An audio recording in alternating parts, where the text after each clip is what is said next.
अस्सलाम वालेकुम फ्रेंड, उम्मीद करता हूँ आप खैरियत से होंगे। आज हम जिस मेडिसिन का रिव्यू करने जा रहे हैं उसका नाम है सिंगोबियन सिरप, जो कि बच्चों में बहुत ज़्यादा इस्तेमाल किया जाता है। मुख्तलिफ़ किस्म की जो खून की कमी वगैरह की प्रॉब्लम्स होती हैं या विटामिन की डेफिशिएंसी से कोई मसला आ रहा है तो उन तमाम में इसको इस्तेमाल कर सकते हैं। इसके यूजेस को डिटेल से इंग्रेडिएंट वाइज डिस्कस करते हैं। इससे पहले जो लोग हमारे चैनल पर अभी नए हैं, चैनल को सब्सक्राइब कीजिए ताकि हमारी लेटेस्ट वीडियो आप तक पहुँचती रहे। तो इसमें सबसे पहले नंबर पर फेरस ग्लूकोनेट पाया जाता है, जिसका तल्लुक आयरन की क्लास के साथ है। और जिन बच्चों में खून की कमी या अनीमिया वगैरह का मसला होता है उसमें इसको मोस्टली इस्तेमाल किया जाता है। इसके अलावा खून की कमी में बच्चों में कौन सी अलामात नज़र आती हैं? बच्चों की स्किन का कलर जो होता है वो चेंज हो जाता है। इसके अलावा बच्चों में कह लें कि एचबी के लेवल कम होने से उनका जो नींद का पैटर्न वो डिस्टर्ब हो सकता है। सर में दर्द, टांगों वगैरह में दर्द की प्रॉब्लम्स होती है।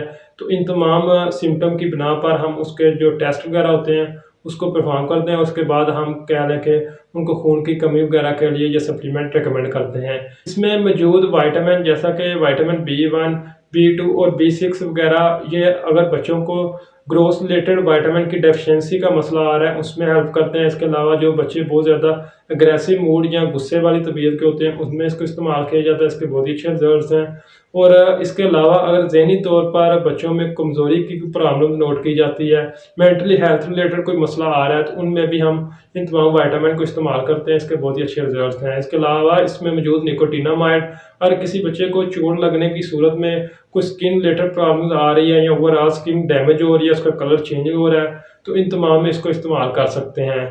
इसके अलावा इसमें मौजूद बायोटीन, जो कि जिन बच्चों में हेयर फॉल का कोई मसला आ रहा है, बाल गिर रहे हैं, तो उनमें इस्तेमाल कर सकते हैं। नेल वगैरह की ग्रोथ के लिए भी इसके बहुत ही अच्छे रिजल्ट्स हैं। अब बात करते हैं ओवरऑल सिंगोबियन सिरप के यूजेस की। तो इसको हम जिन बच्चों में आयरन की डेफिशिएंसी की वजह से अनीमिया हो रहा है या कह लें कि विटामिन की कमी की वजह से कोई प्रॉब्लम्स आ रही है, ग्रोथ रिलेटेड कोई प्रॉब्लम्स आ रही है, तो इन तमाम में इसको इस्तेमाल कर सकते हैं। इसकी डोज की बात की जाए तो इसको अनीमिया वगैरह में हम दिन में 3 से 4 मरतबा इस्तेमाल करवा सकते हैं।